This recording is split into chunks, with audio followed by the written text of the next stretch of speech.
From KSAT 12, the 6 o'clock news starts right now. An enlisted U.S. airman is the victim of a burglary that was captured on camera. The victim returned from a long trip to find his apartment off Highway 151 and Loop 410 broken into and several items were stolen. RJ Marquez spoke with the man who says many of those items are not worth much, but to him, they were priceless. I took a few steps in, see a big space where my television was, see furniture move. It was like, all right, there's clearly been a break-in. Look at the back door, and it's mostly destroyed. Those were Marcus Hudson's first thoughts when he returned to his San Antonio apartment on March 19th after a trip overseas. Hudson, who did not want to show his face on camera, says days before he returned, burglars broke into his home and stole TVs, electronics, a rifle, ammunition, and other personal items and documents. My mother's death certificate, there was a obituary flyer, pamphlet, if you will, from the service. Those things gone. No value to anybody but myself. Another priceless item was a walking stick Marcus had when he climbed Mount Fuji in freezing weather. It's not the cost of the stick. It's the memories I associate with it. It's, hey, I went to Japan, I climbed the mountain, and I brought this back from the top. And Marcus tells us that these burglars broke in through his back door, busted right through here, and then later went to the front to let other people in. His doorbell video captured several of these suspects walking in and out of his apartment, taking several of his personal items. You can see them walking out the front door carrying items, and based on the sidewalk layout, it looks like they're veering to nearby buildings, and it was like, this doesn't make any sense. Why would you steal from your own neighbor? San Antonio police say the case remains under investigation, but police also found some of the stolen items in another apartment within the complex.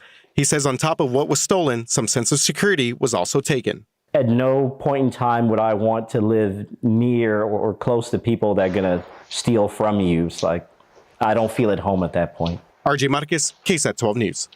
I want to take you some breaking news right now. We have reports of a shooting here. This is from a live picture from our photographer who was there at the scene. This is Vern Boulevard and Pleasanton Road on the south side. You can see obviously this vehicle here, this truck, is part of this investigation. We're not exactly sure what has happened here, but again, we do know it is a report of a shooting in this area. Yeah, and it does not look as if that particular vehicle has a back window in it. I don't know if that has anything to do with the shooting. It is near a business. Again, this is Vern Boulevard rather, and Pleasanton Road. San Antonio police on the scene. A shooting call is what they initially responded to. There we get a little bit better idea. It looks like that's a Gabriel's Liquor right there at Vern Boulevard and Pleasanton Road. This is a live camera on the scene right now, continuing to monitor the situation. Of course, we'll have more hopefully before this newscast is over. A major drug bust in New Braunfels lands 8 people in jail, all facing multiple charges. Officers executing 2 search warrants seize money, weapons, and a large amount of counterfeit drugs laced with fentanyl. New Braunfels police say in all they recovered around 6,500 counterfeit Percocet pills laced with fentanyl. The estimated street value set around $195,000. They also recovered about $22,000 in cash, a handgun, an assault rifle, marijuana edibles, and other narcotics. The items were found inside a home on Glen Meadow and a home on Pebble Creek Run. Again, this is in New Braunfels. The suspects arrested range in age from 17 to 39 years. They've been booked into the Guadalupe and Comal County jails. In a capital murder trial today, some tense testimony. The defense for Jimmy Tran questioned why police didn't gather important evidence. Tran is accused of the 2019 murder of 22-year-old Andres Salinas outside of a Northeast Side wing stop. Erica Hernandez reports the defense wants a mistrial. Time and time again during testimony, the defense asking what evidence was collected from the vehicle Jimmy Tran was allegedly driving the night Andres Salinas was murdered as he was trying to sell Tran and co-defendant Sebastian Espinar drugs. You do the best you can to find evidence, don't you? Yes. The defense attorneys asked SAPD Evidence Unit Detective John Hilliard why critical evidence like fingerprints, DNA, and gunshot residue weren't important to collect. But according to Detective Hilliard, lead investigators on the case didn't instruct the evidence unit to do so. So you were sent to this crime scene, this vehicle, but none of that was done, correct? Correct. Because you weren't told to do that, right? Correct. Detective Hilliard did say a knife was recovered from the car and seized, but the defense says that knife was destroyed. So if we had this knife, we would be able to tell, potentially, if somebody had used this knife to threaten another person or in the course of a robbery, right? Yes. But we don't have this knife because SAPD destroyed it, right? Correct. Several times during cross-examination, the defense asking for a mistrial. Once after Detective Hilliard spoke about a gun that was recovered from the car that wasn't relevant to the case. Each time, 186 District Court Judge Cristina Escalona denied the requests. The defense could get the case as early as Monday. We did ask them if they anticipate on putting Tran on the stand. Right now, they say they probably won't. Testimony will continue on Monday. At the Kidena Reeves Justice Center, Erica Hernandez, KSAT 12 News. We've got an update now on a suspect shot by San Antonio police after he allegedly opened fire on them with an assault rifle. It happened on Essex and Hackberry Streets on Tuesday. That suspect has been identified as Paul Palafox. He has died.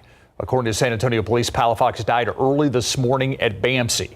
He was accused of shooting another man near a car wash before fleeing to a home on Mesquite Street when things escalated. San Antonio's Police Chief William McManus says when they arrived at the home, Palafox got between two vehicles with open doors and fired 26 rounds at officers with that AR-15. Officers at the scene returned fire. Palafox was struck and injured. SAPD's shooting team and internal affairs unit continuing to conduct separate investigations into what happened with this shooting. The Bexar County Medical Examiner's Office has released the name of a man who was killed in a rollover crash. This happened earlier this week near West Hildebrand and Howard Street. He is 39-year-old Dominique Marmolejo Constancio. He died after being thrown from his vehicle. Police say Constancio was speeding when he ran a red light and crashed into another car. No one else was hurt. Local school districts and private schools gathering today to consider another tool when it comes to school security.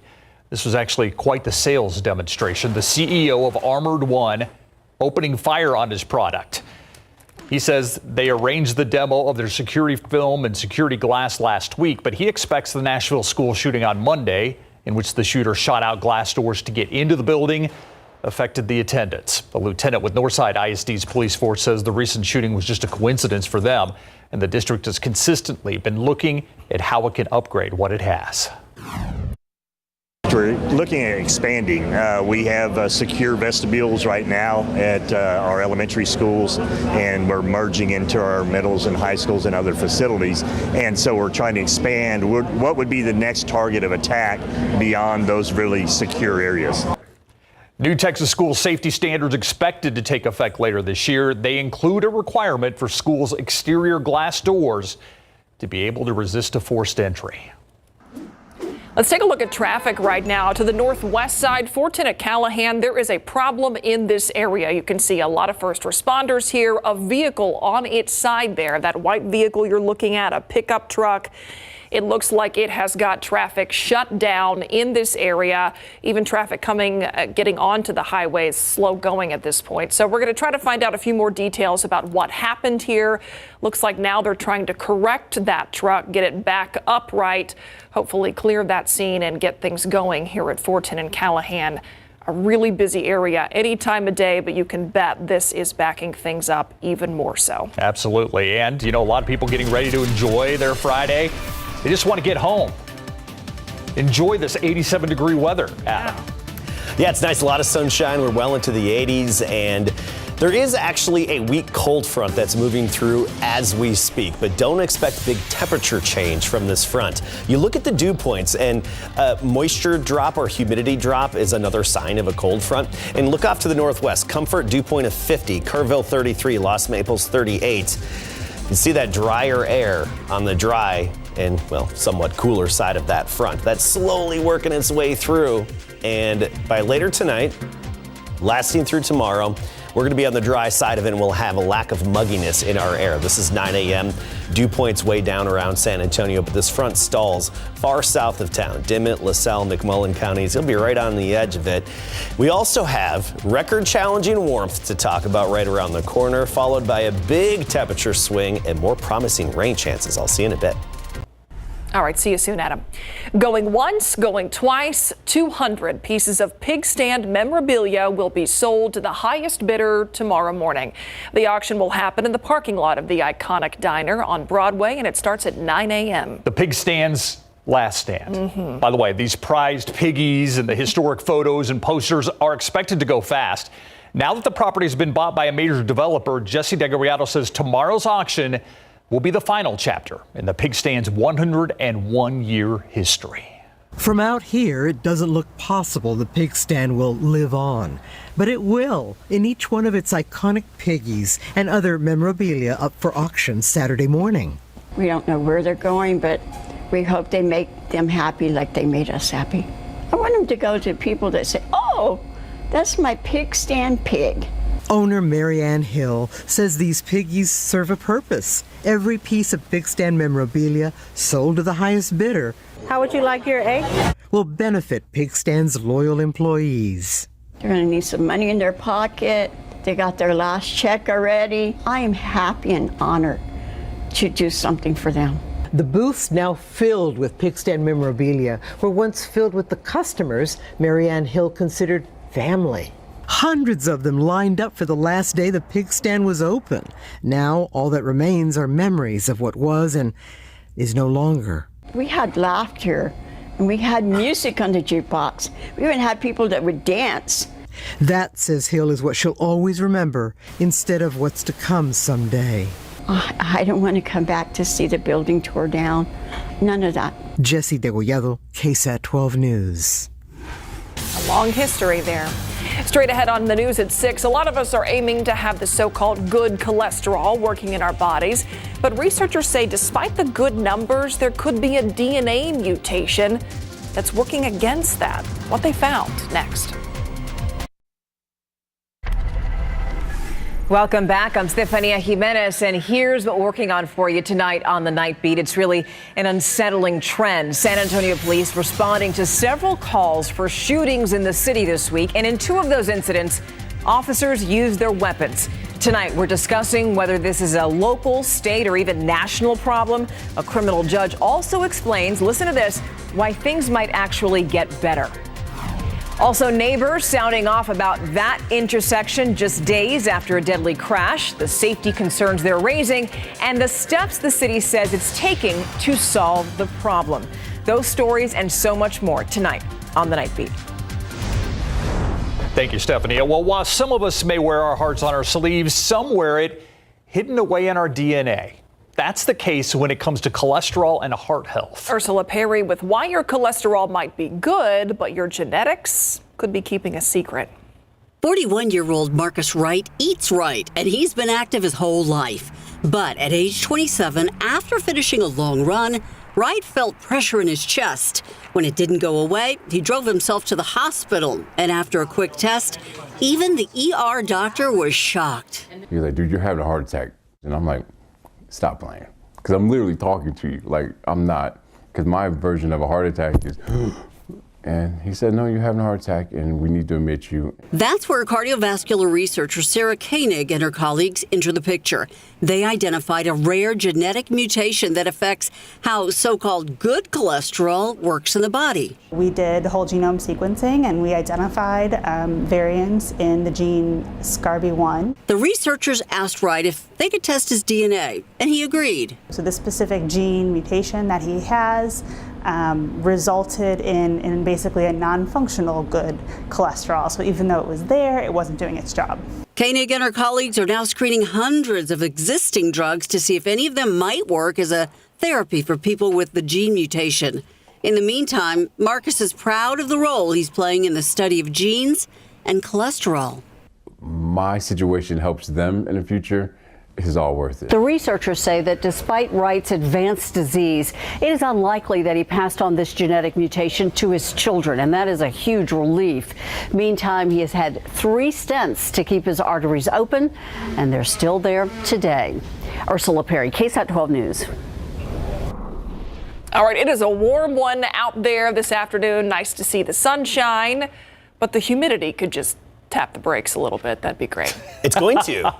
Oh, good. It is, yes. It's listening to Myra, basically. Perfect. We have that weak cold front dropping in, and it's really just a change in humidity type of front is really what it's going to be doing later this evening, and it's going to last through tomorrow. Let's get you ready for the weekend right here. This evening, temperatures just falling down through the 80s and 70s, and tomorrow we'll start the day at 58. By the afternoon, we're at 86. A mixture of sun and clouds and low humidity, and a stray shower far south of town. Sunday, the humidity's back. We're still in the mid 80s, and an isolated storm or two possible later on in the afternoon. Now, speaking of rain chances, those chances really spike as we get into next week, particularly Thursday. Notice some minor chances here and there through the middle part of next week, but by Thursday, we boost those rain chances up to 60%. Right now, the change in our weather pattern for next week would favor scattered to widespread showers by Thursday and even on into Friday. So let's talk about the big picture and what's happening right now. We have a lot of sunshine over San Antonio despite that cold front moving in.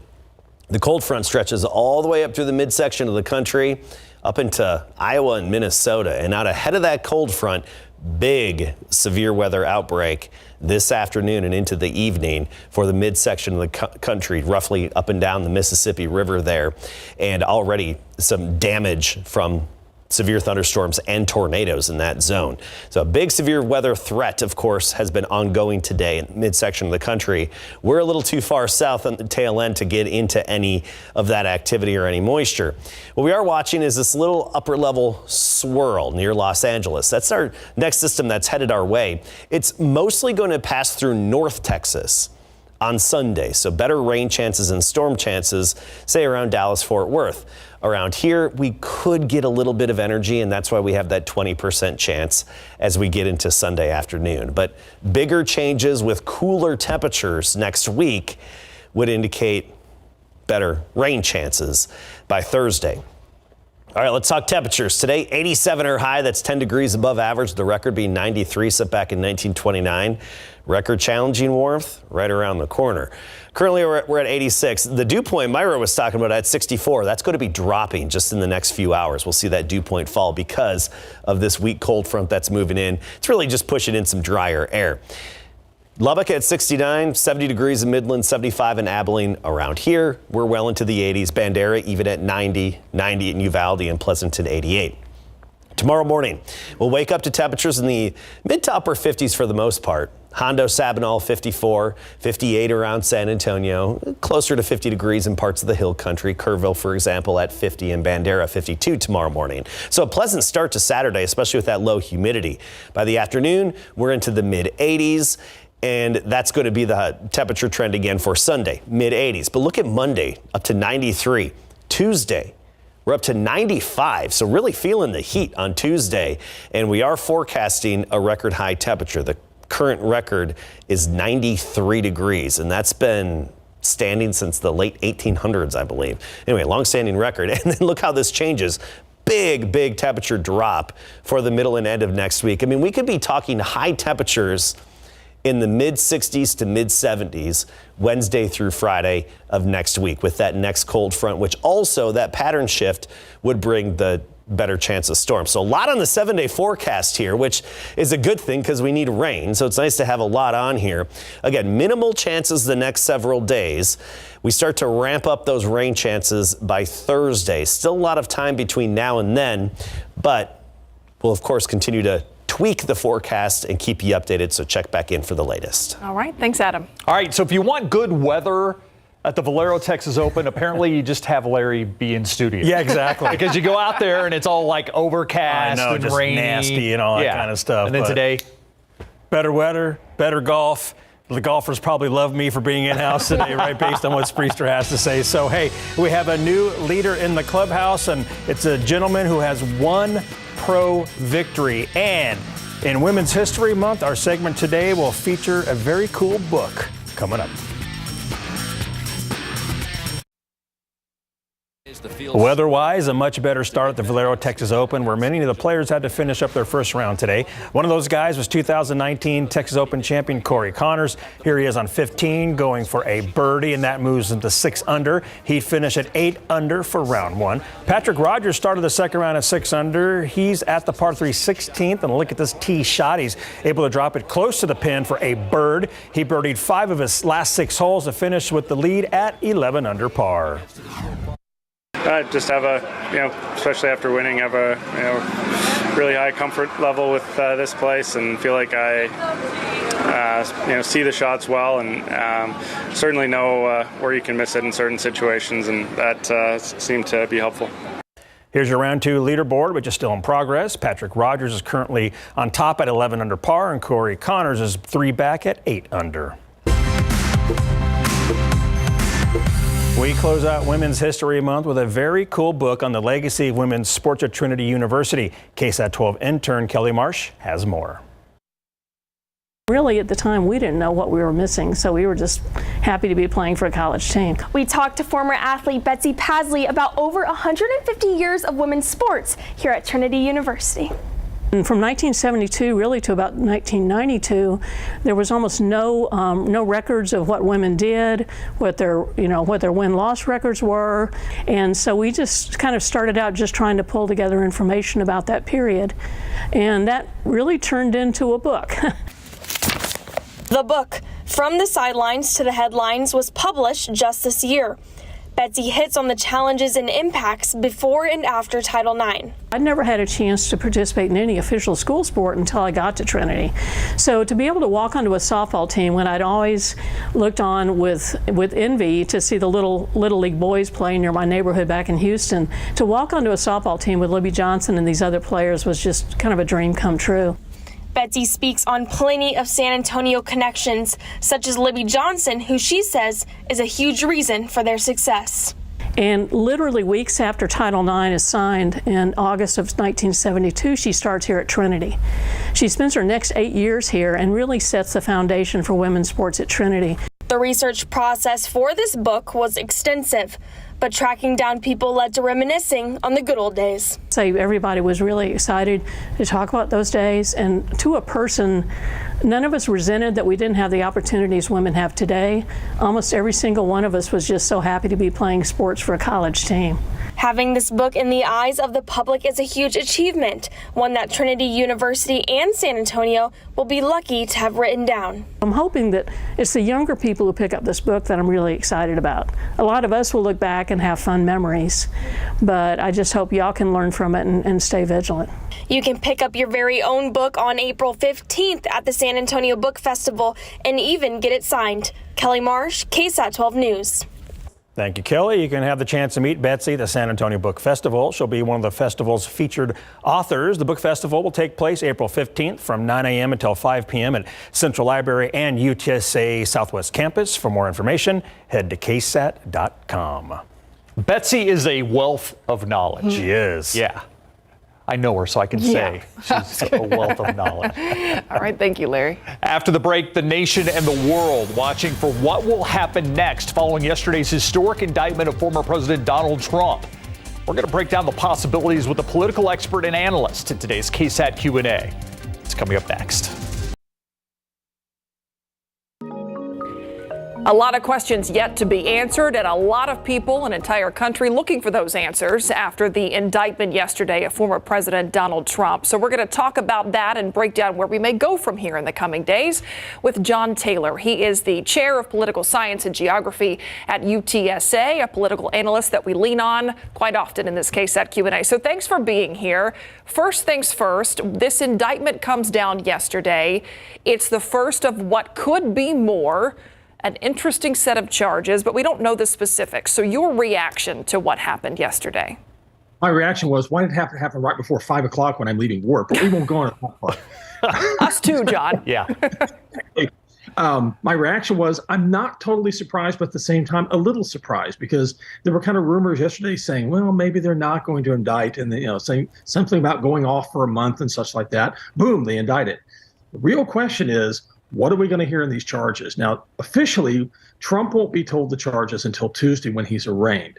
And then we'll discover whether or not it's misdemeanor offenses or a combination of misdemeanor and felony offenses.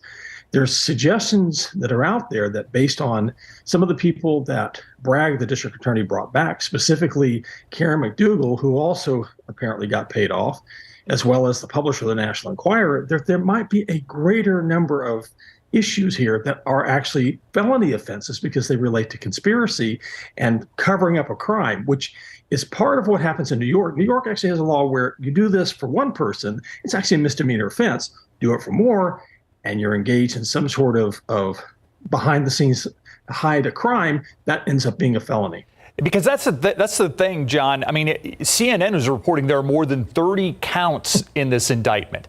And so that's much more than one payment made to, a former porn star. I mean, there's got to be some business charges that are involved in this whole thing. Like you said, it could be some sort of, organized effort maybe that they're going to allege. I mean, there are a lot of things out there. Politically, what does this mean for Donald Trump? Right now, it means nothing, to be perfectly honest, other than it'll rally his supporters, which we've seen already. In fact, I've seen lots of social media discussions among Trump supporters about rallying, about having protests, about going to New York and all this. Congresswoman Green, for example, said she's going to be in New York with her MAGA hat and such. Let's see if that actually happens. But it is interesting because, Trump, I think, kind of knew that something might or might not come down. And he railed against the district attorney. He railed against George Soros. He railed against all enemies of his perceived enemies at Waco last Saturday. Yeah, you talk about that rally. I mean, this was just days before this indictment. So looking back at that, rewinding a little bit, I mean, what did that rally, just the enthusiasm and how it went, what did that signal to you for his support? It's kind of fascinating because the enthusiasm was there, but the crowds were not as big as you've seen at other rallies of his. So is it possible that perhaps we're seeing a little bit of petering off? People are maybe moving to other candidates or potential candidates, that perhaps they're concerned that Trump and the Trump brand is a little bit toxic to the point it might hurt Republicans in 2024. And so it is possible that while you have Trump supporters out there, people might also be thinking about, no, we actually want to win the White House again. And that's my question, is there are tea leaves out there that we need to pay attention to. One is Ron DeSantis hasn't announced yet. I think it's a foregone conclusion he's going to announce. But there are other people out there who have been, for lack of a better word, kind of in a holding pattern, kind of seeing the landscape play out. And I think one of those is Texas Governor Greg Abbott. So it's going to be interesting over the next few months, and if more indictments come down and when we learn more of what's in this indictment, to kind of see how those politicians react to the whole thing. It's quite fascinating because while people like DeSantis and Abbott, of course, are complaining and claiming it's a witch hunt and all this, at the same time, if they're really thinking about president, they're also thinking, this is a golden opportunity. If Trump is out of the way, for me to actually win the nomination in 24. Yeah, and that's what I find interesting. I mean, it kind of depends on who you ask based on the coverage we've seen so far, what yesterday does for Trump politically. But the other Republican contenders in the race, or the ones like DeSantis, like Steve said, who might as well be in the race, they just haven't made it official yet. What do they do here? Because it's an opportunity to, maybe get a leg up on your opponent, but at the same time, you need that base as well. Yeah, DeSantis is an example of this, where I think he made an unforced error, claiming immediately, after Trump was indicted, that I'm not going to allow Trump to be extradited from Florida. Conveniently forgetting, for a guy that graduated from Harvard Law, Article 4 of the U.S. Constitution, where every state is compelled to extradite to another state, other than really extenuating circumstances, which, by the way, end up in constitutional crisis situations in the Supreme Court. So DeSantis was basically playing politics there. Greg Abbott, for his part, basically, he made a statement about how it's a witch hunt. It's an egregious attempt at a power grab and all the stuff like that. But he didn't do much more. Now, Ted Cruz did a lot more, but Ted Cruz is not running for president in 24. Right. Here's the interesting part, though. You want to talk about politicians that are trying to thread the needle and taking on Trump, but not being too aggressive towards him. If you're Mike Pence right now, you could be involved in some of these very indictments and some of these cases against Donald Trump. I mean, you want to talk about threading a needle. This is a guy who really wants to know what's in these indictments and the possible indictments to come. Exactly. And he could turn around and say, look, I worked with Donald Trump. I supported the Trump policies. I'm as much as MAGA as he is, but I'm not tainted by scandal. I can carry forward our ideas of make America great again. It's quite possible. We think of Pence as somebody who's not going to win the nomination, somebody who's kind of viewed as kind of an afterthought. You know, you wait in the wings long enough, you never know. Interesting. Isn't that American politics? You never know. Absolutely it is. So we'll see what happens, especially in the coming days as we learn more about these charges. John Taylor, thanks as always for being here. Pleasure. Thank you, John. Have a great weekend. We'll be right back.